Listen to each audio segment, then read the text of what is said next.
Muy buenas noches. Esta semana inició con una muy triste noticia, la confirmación que la agente de la PNC, Carla Ayala, habría sido asesinada la noche del 29 de diciembre de 2017. Además, el martes la Fiscalía ordenó la captura de varios exfuncionarios y allegados de la administración de Mauricio Funes.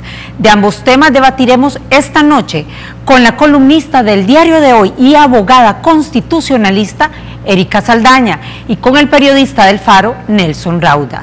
Como todos los viernes, Lorena Mendoza nos presenta la opinión y Francesca Falconi el Top 5. Antes, recordemos que otros temas fueron noticia.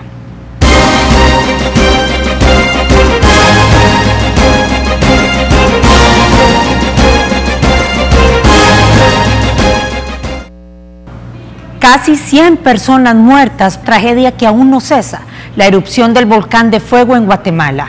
Si usted desea ayudar a los miles de damnificados, done productos no perecederos a través de la Cruz Roja o llegue a CIFCO, donde han puesto un centro de acopio.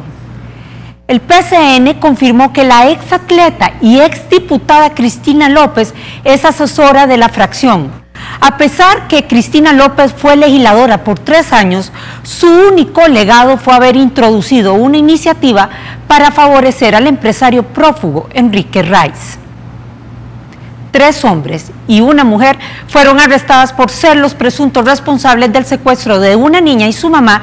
Esto ocurrió el martes en las afueras del Colegio García Flamenco. Las víctimas fueron liberadas luego del pago de un rescate de $2.000.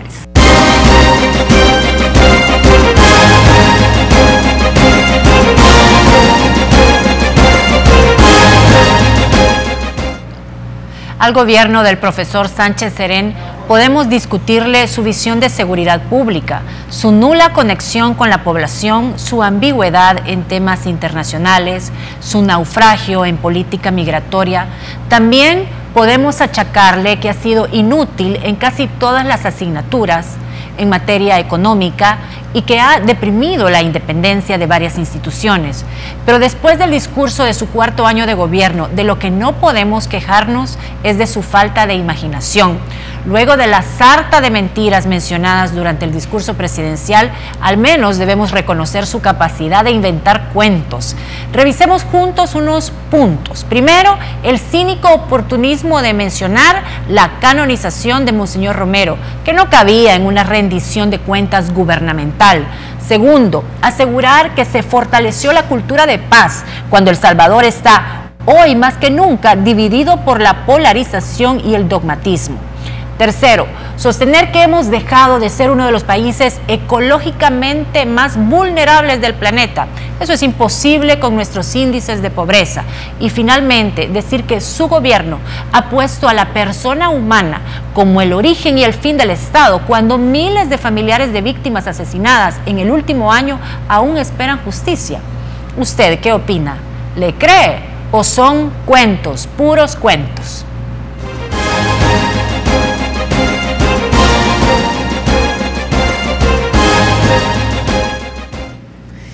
Muy bien, amigos y amigas televidentes, en esta ocasión el Top 5 está dedicado a hacer un pequeño análisis sobre el discurso de los 4 años del presidente Salvador Sánchez Serén a nivel económico. Un discurso bastante matizado porque sí, amigo y amiga, sí hay cosas buenas que ha hecho a nivel económico el gobierno, aunque como les dije hace un momento, matizadas. En el número 5... ¿sabía usted que este gobierno, a diferencia de los gobiernos anteriores, logró incrementar en un 4% la recaudación fiscal, subiendo más arriba de los $200 millones la recaudación fiscal, casi que sobrepasa un poco los $5.000 millones para el ejercicio del año pasado? Esto, obviamente, ayudó un poco la introducción de nuevos impuestos como el impuesto a la telefonía y el impuesto a las transacciones financieras, ambos impuestos que lamentablemente el Fondo Monetario Internacional califica que son irregulares para la economía del país, porque sobre todo en el de las transacciones financieras se está tasando el acceso al crédito tan necesario para que crezcan los negocios en nuestro país. En el número 4, algo que sí hay que reconocerle a este gobierno es que se incrementó la cobertura de la población con electricidad hasta un 95% y un 80% de la población tiene acceso al agua.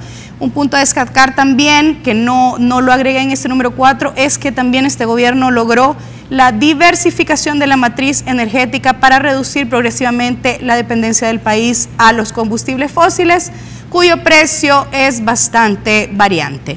En el número 3, la atracción de más de 700 millones de dólares de inversión extranjera directa. Ahora bien, en este punto yo creo que el presidente o las autoridades que pasaron la información al presidente deberían de haber especificado si solo se cambió de dueño las empresas, si solo hubo una compra de empresas o si realmente fueron inversiones que aumentaron el tejido productivo, crearon bienes, incrementaron e incidieron en las exportaciones del país, porque si es así, es una inversión que generó empleos, ya lo vamos a ver más adelante.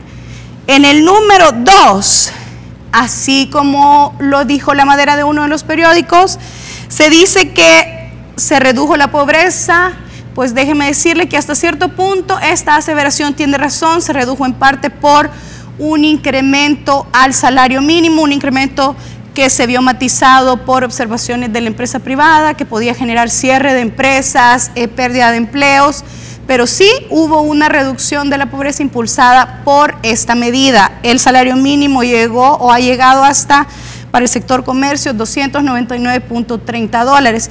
Y en el número 1, algo bastante importante, la estabilización de los precios de los granos básicos como el maíz o el frijol por una mayor promoción de siembra, y esto usted, amigo y amiga televidente, lo puede constatar. El precio del maíz pasó en años anteriores, que valía $20 el quintal, a costar $13, y eso, el maíz está a la base de la producción y del consumo de la población salvadoreña, también impactó favorablemente a que el precio de la canasta básica se viniera para abajo. Así que ya ven, no todo ha sido malo. Algo que sí no se le puede perdonar o disculpar al gobierno fue que caímos en default. Siempre que puedo lo repito, esa situación de impago que se dio, donde el gobierno sí tenía los 150 millones de dólares, pero simplemente no los quería sacar. A mí siempre me va a quedar la duda si de verdad no quería pagar los certificados previsionales o qué fue lo que pasó. Lo importante es que al final el país supuestamente va a crecer, aunque sea 0.2 puntos porcentuales al final del año.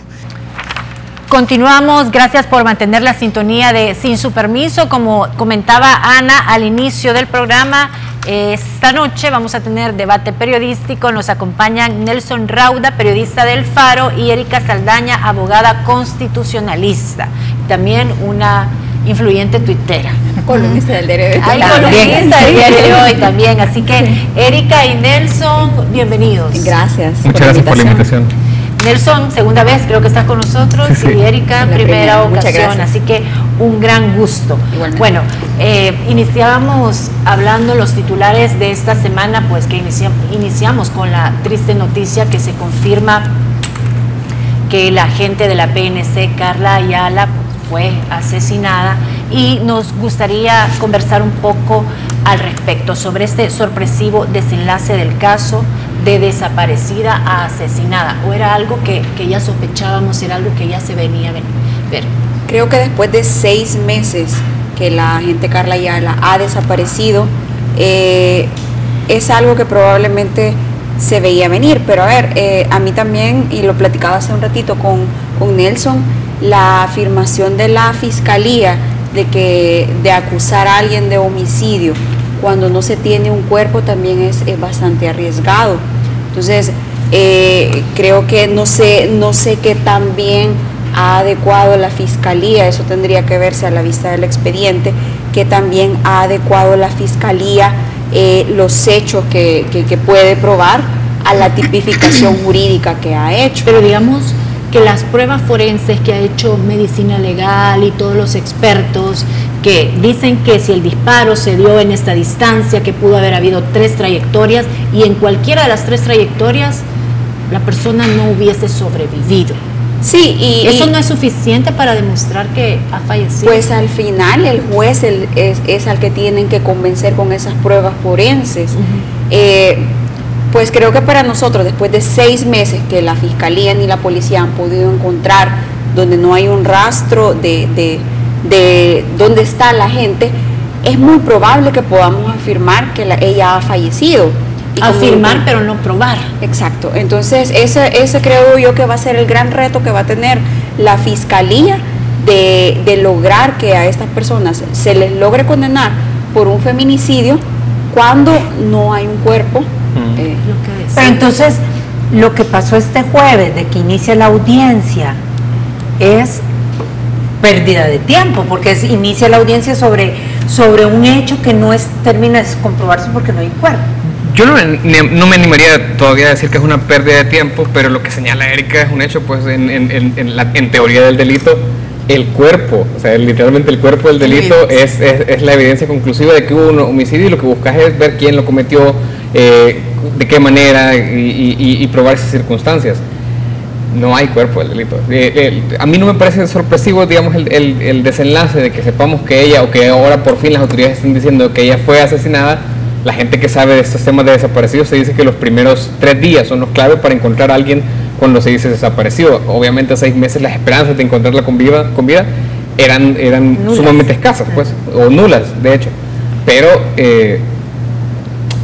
me da la sensación, no en este caso, yo no he visto el expediente, pero por el historial de esta fiscalía, que puede tratarse de otro de esos casos que presentan con una gran celeridad, con un gran nivel de detalle ante la prensa, y que luego no pueden sustentar ante los jueces, que es en realidad donde cuenta. Sucedió con el caso Tregua, sucedió con el caso de Francisco Flores, sucedió con otros casos. Un caso mediático en eso. Sí. Pues que puede ser, porque si no tenemos el cuerpo y no tenemos capturado a la gente prófugo, pues, que es el que está acusado, que supuestamente cometió el delito, el autor material, yo creo, para no pero ser... los otros 11 pueden ser acusados de complicidad. Correcto. exacto, pero esa es una tipificación muy aparte de lo que se les puede acusar, y también lo hablábamos con Nelson hace un momento, que también causa un poco como de molestia, creo yo, en la sociedad, que hayan pasado 6 meses para que se les acuse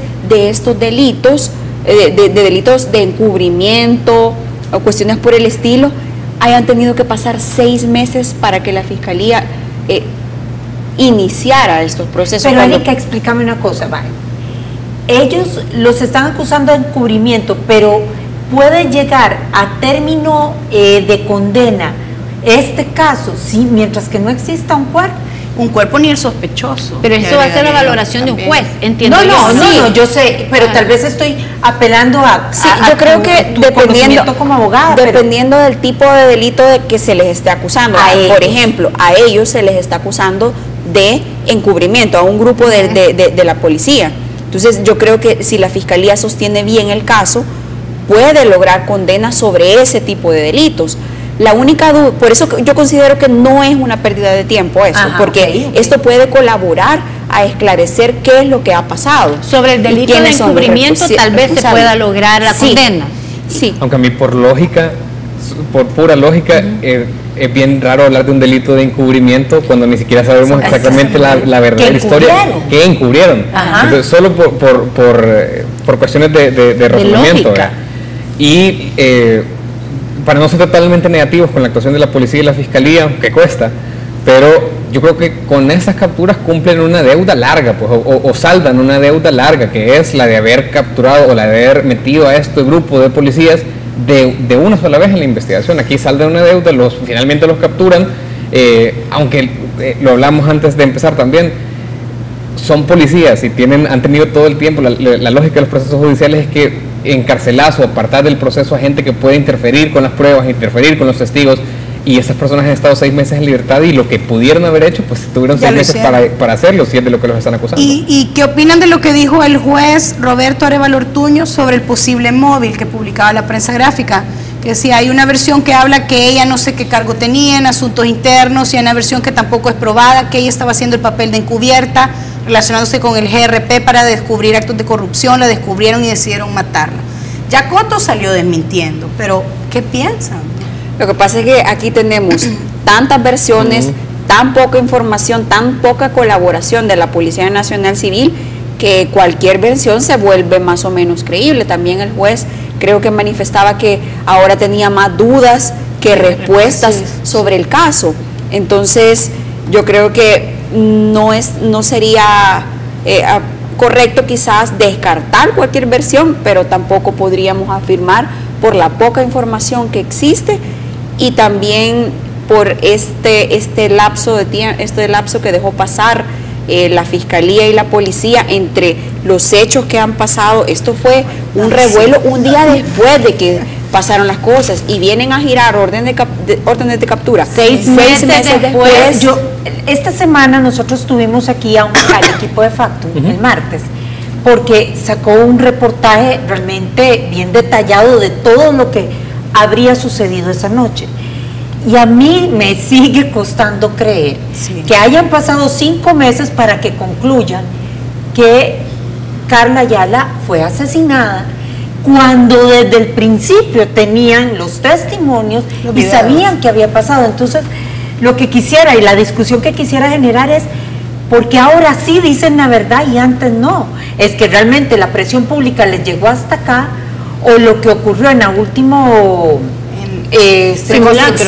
reconstrucción, cuando el juez hasta criticó a la Fiscalía que me escondiste unos videos y ya como que todo ya era insostenible seguir como ocultando verdades? Yo creo que en esa es exactamente la discusión que estamos teniendo, porque esto no se trata de Carla Ayala, se trata de la policía como institución, Carla Ayala como caso emblemático, pero o sea, no se acaba ahí. Esta semana empezó también en el juzgado de Santa Tecla un caso por un homicidio en Zaragoza, por una ejecución extrajudicial en Zaragoza, en la que la policía iba persiguiendo a unos supuestos pandilleros. Ellos caen por el techo en una de las casas y la policía entra, mata a las 2 personas y matan a un trabajador de una empresa que estaba ahí durmiendo, y luego lo presentaron como un enfrentamiento. Esos policías están en juicio esta semana en Santa Tecla, y así podemos seguir mencionando casos, el de Villanueva, el de masacre de San Blas, y casos en los que la policía no solamente actúa mal, sino que la gente encubre. Y estamos viendo, o sea, esta acusación por encubrimiento es importante por eso, porque va a la estructura de la policía, y el mensaje que debería de mandar es: no se puede tolerar esto. Claro, ocurre 6 meses después del hecho, pero lo otro que también es llamativo en este caso es el rol del juez, porque si todos los jueces fueran así, nosotros podríamos tener mucha información. Este juez a mí se me parece mucho al rol que los jueces tenían antes de la reforma del proceso penal en el 98, porque es un juez que conduce investigación, que es muy abierto a la prensa. Yo me pregunto por qué no tenemos jueces así, por ejemplo, del caso Saca, que ni siquiera nos dejaron entrar a la audiencia preliminar. Y sobre si van a mover este caso del juzgado del juez Arévalo Ortuño y lo van a pasar a un juzgado especializado, pues creo que es otro tema importante que hablemos, especializado por el tema de feminicidio, si esa va a llegar a ser la tipificación. Vamos a hablar de eso después de esta pausa comercial. Continuamos, vamos a continuar contigo, ya que sos abogada, no sé si sos especialista en estos temas, pero como tu formación legal nos puede explicar qué pasa cuando la Fiscalía tipifica este caso de feminicidio. Eso inmediatamente hace que pase a unos juzgados especiales de feminicidio y significa que este juez ya no va a seguir viéndolo. Era lo que les mencionaba al principio. Si van a tipificar como feminicidio, espero que estén haciéndolo a la persona que más o menos tengan la certeza que ha cometido ese tipo de delito, porque si no, el caso prácticamente se le puede caer a la Fiscalía General de la República. Bueno, pero si no fuese feminicidio y fuera un homicidio, ¿por qué no se cae si es homicidio y si es feminicidio? No, hablo porque ahorita la persona que supuestamente mató a Carla Ayala no está detenida. Entonces, a quien podrían acusar de un feminicidio es a quien lo cometió. Es a quien lo cometió. Exacto. No al que encubrió, al que... Exacto, esos son otros tipos de delitos. Entonces, por eso les mencionaba que es muy importante saber cómo la Fiscalía ha tipificado el delito, a quién le está asignando qué delito, porque si no, creo yo que podemos tener otro caso como los que menciona Nelson. ¿Tú qué opinas, Nelson, al respecto? Es que desde que tenemos esta indefinición de en qué sede judicial se va a conocer, ahí puedes más o menos calcular o saber cuál es la certeza o el grado de certeza que ha llegado a tener la Fiscalía en esta investigación. Si vos ya supieras que es un feminicidio con los juzgados especializados creados, con la ley especializada, irías de un solo ahí. Entonces, si a medio camino ya pasamos una audiencia, pues si a medio camino, en plena fase de instrucción, estás evaluando si cambias o no de sede, eso yo creo que habla de la poca claridad que tienen los investigadores. ¿Será que la Fiscalía siente que no termina de tener un caso sólido? Es que a mí esa es la duda que se me genera. Como digo, yo no he estudiado a profundidad el expediente, pero la duda que me genera es por qué si ahorita a mitad del partido estás evaluando si cambias de cancha, pues.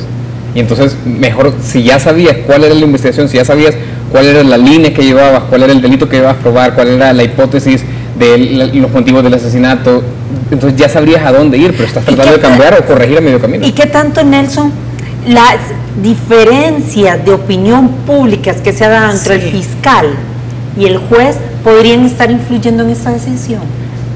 A nivel de opinión pública, creo que hay una batalla claramente que se está jugando. El rol de Débora Ortuño, pues a los periodistas nos gusta, pero en realidad algunos abogados podrían evaluar, por ejemplo, su recusación por el hecho de que en algunos momentos está adelantando criterios, está diciendo cosas que uno esperaría ver por su resolución, y lo que los jueces normalmente dicen y que hablan a través de sus resoluciones. Exacto. Luego el tema de la policía es que yo siento que cada vez que la policía habla de este tema se embarra más porque cambia versiones, porque modifica casos, y entonces lo que vemos es, usted tiene interés en resolver el caso o en proteger a sus miembros, que no es lo mismo, y el interés en realidad de la policía debería ser proteger y servir, que supuestamente es el lema con el que nos sirven a la población salvadoreña. Y en el caso, si el caso pasa a un juzgado especializado de feminicidio, ¿se puede juzgar como feminicidio aunque no exista cuerpo?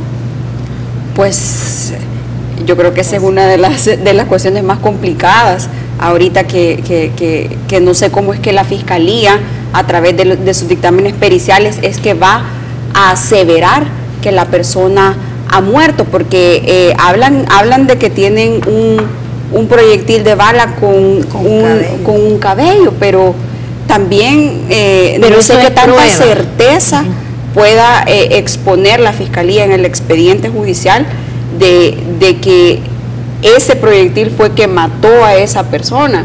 Entonces yo creo que en este caso sí tenemos más, como dijo el juez, tenemos más dudas que respuestas, y creo que la Fiscalía y la policía se han visto entre la espada y la pared, porque el caso Carla Ayala, como lo mencionaba Nelson,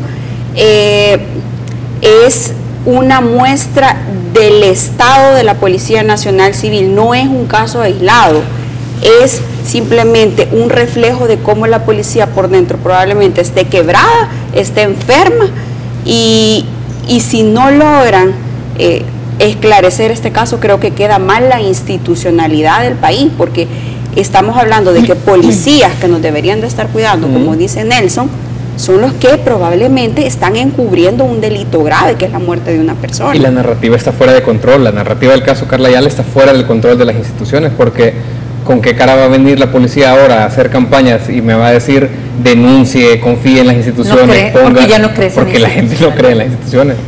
El ministro de Seguridad estuvo aquí en el canal de Defensa estuvo esta semana, y decía que el caso de la gente Carla Ayala era un caso aislado porque era un caso entre una corporación policial de 30,000.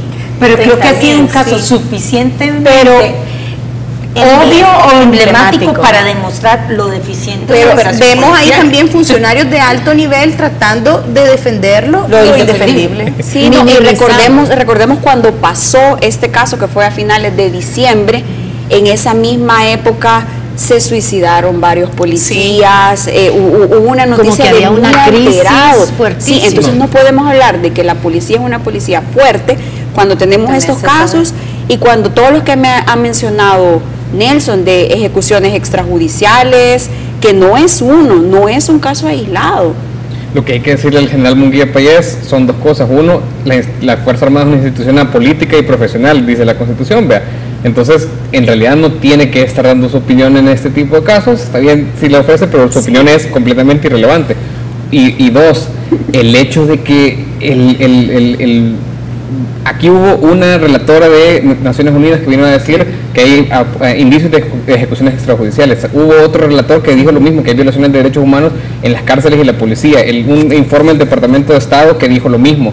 Aquí hubo cualquier cantidad de... La Comisión Interamericana de Derechos Humanos también escuchó a organizaciones salvadoreñas que denunciaron lo mismo. O sea, ministro, en serio, no nos hablen de que sea un caso aislado cuando tenemos cualquier cantidad de evidencias que esto es una cosa que está generalizada. No estoy hablando solamente de ejecuciones extrajudiciales, pero de violaciones de derechos humanos que aumentaron, según estas estadísticas, en el momento en que empezaron las medidas extraordinarias, el plan emblema de seguridad de este gobierno. Bueno, vamos a ir a una pausa comercial y cuando regresemos vamos a conversar, si les parece, sobre el tema también de las últimas horas, la orden de captura que se ha girado a funcionarios del gobierno del expresidente Mauricio Funes. Así que vamos a una pausa comercial y ya regresamos.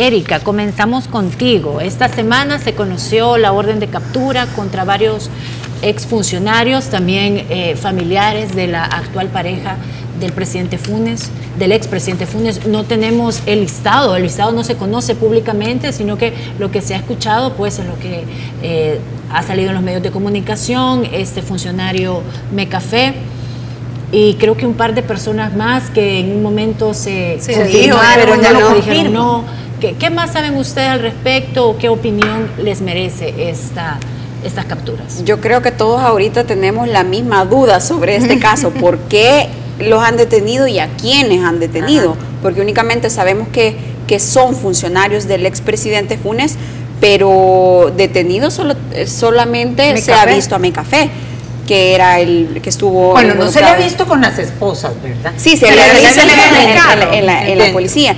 Entonces...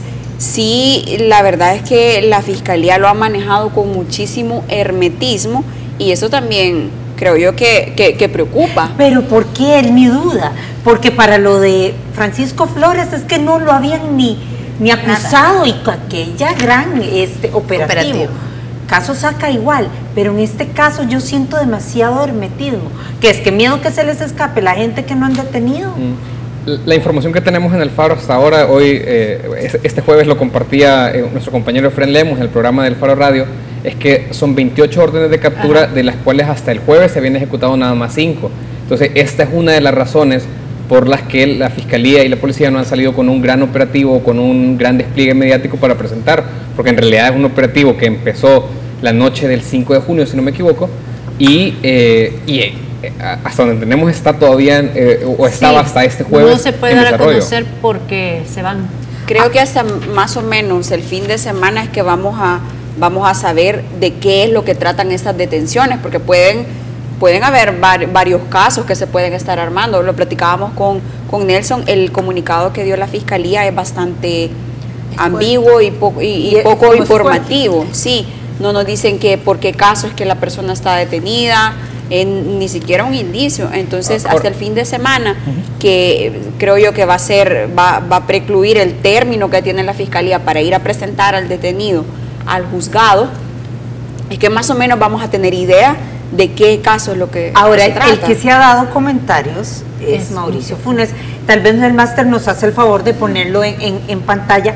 De los tweets múltiples que ha sacado, dijo: la captura de Mecafé es totalmente arbitraria. Los contratos de seguridad privada que ganó en mi periodo fueron adjudicados en licitación pública y sus inversiones, negocios y propiedades no tienen nada que ver con mi gobierno. La mayoría comenzaron antes de mi presidencia. También dijo en otro tuit: tal como lo anticipé, el fiscal ha montado una acusación en mi contra y algunos de mis exfuncionarios. De hecho, ya se dieron las primeras capturas. Entonces, él está confirmando que ya capturaron a pero uno de sus exfuncionarios. No, porque habla en plural. Pero y Mecafé no era funcionario. Pero mira, sí era funcionario.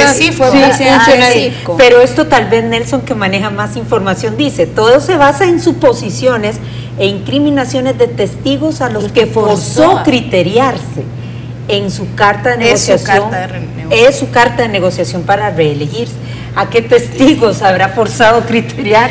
Bueno, si te reíces por algo. No sabemos a qué se refiere. A mí me da risa las expresiones del expresidente Funes, porque empieza a montar esta narrativa que viene construyendo desde hace tiempo de víctima, pues soy un perseguido político, y no es lo mismo un perseguido político que un político perseguido por la justicia en este caso. Lo que sabemos por el perfil de las personas que sabemos que están en la lista, por lo menos, de ¿Qué personas captura, saben? Estamos hablando del exsecretario privado Francisco Cáceres, estamos hablando de Mecafé y de, si no me equivoco, Juan Miguel Bolaños, el expresidente del INDES. Entonces, por el perfil, lo que podemos ir, de nuevo, esta es información que es lo que estamos manejando en el Faro, lo que manejamos. El del INDES no era... El otro, la Chelona. La Chelona. No, pero no sé, hubo dos en este periodo, entonces está hablando de este.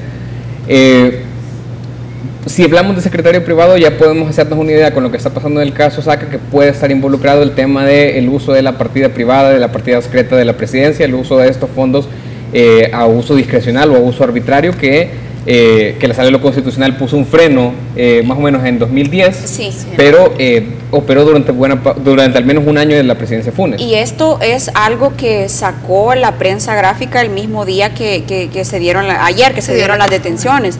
Sacó una nota que a mí me pareció interesante en el que decían que el flujo de la partida secreta que la Sala de lo Constitucional había prohibido a partir del año 2010 se había continuado dando.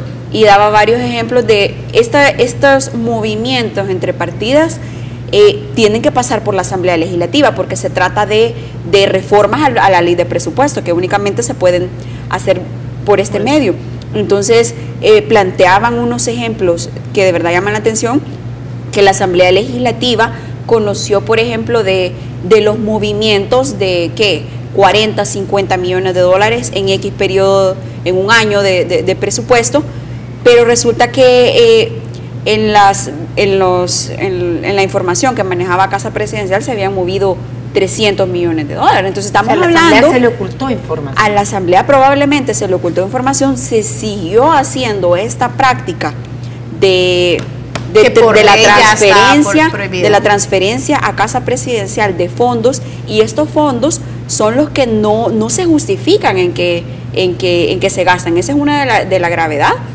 Y es algo por lo que está detenido ahorita el expresidente Saca. Entonces, es una práctica que... estos dos casos se relacionan. No sé si se relacionan, pero se comparan. Tienen un modo operandi similar. Es posible compararlos, no sabemos de nuevo porque no hemos visto. Porque no sabemos si el expresidente Funes también mandó dinero a cuentas privadas. Ahorita no se sabe. No Esto es lo que reportó la prensa gráfica el día de ayer. Y lo otro que también hay que decir es que las investigaciones contra Funes no son nuevas. Pues el año pasado ya hablamos. Hay una condena de enriquecimiento ilícito. El año pasado también ya hablábamos en el Faro, por ejemplo, de un testigo criteriado que estaba validado por un juez que ya estaba aportando a la Fiscalía en vistas de fortalecer un expediente de lavado de dinero contra el expresidente Funes y contra su círculo cercano. Si hablamos de Mecafé, también estamos hablando de... ¿Se acordarán ustedes de una investigación del Faro de la cadena de favores y el SPA? Y eso es Mecafé, en el cual también hay una serie de procedimientos ilícitos que se describen. Y de nuevo, estamos hablando de todas las posibilidades, de todos los casos penales que hasta ahora nos llevan a Funes, que pueden ser... pueden ser los motivos de estas detenciones, pero no sabemos. No se trata solamente, el presidente hacía alusión a los contratos de Mecafé. Mecafé durante la administración Funes ganó muchos contratos de seguridad, pero en realidad no estamos seguros si esa es la acusación y qué figura podría aplicársele. Nos quedan 3 minutos y me gustaría analizar la última parte del tuit, donde dice el expresidente Funes, esta es su carta de negociación para reelegirse. Por otro lado, también dicen los areneros, sí, tener a Saca ahí es la carta para reelegirse. Entonces, todos los que mete presos es la carta para reelegirse. ¿Qué opinan ustedes al respecto? ¿No es que el señor está haciendo su trabajo? Pues eso es lo que todos consideraríamos como ciudadanos. Quisiéramos que se investigara, no por partido político ni por color político, pero también veamos de quiénes vienen todas estas declaraciones.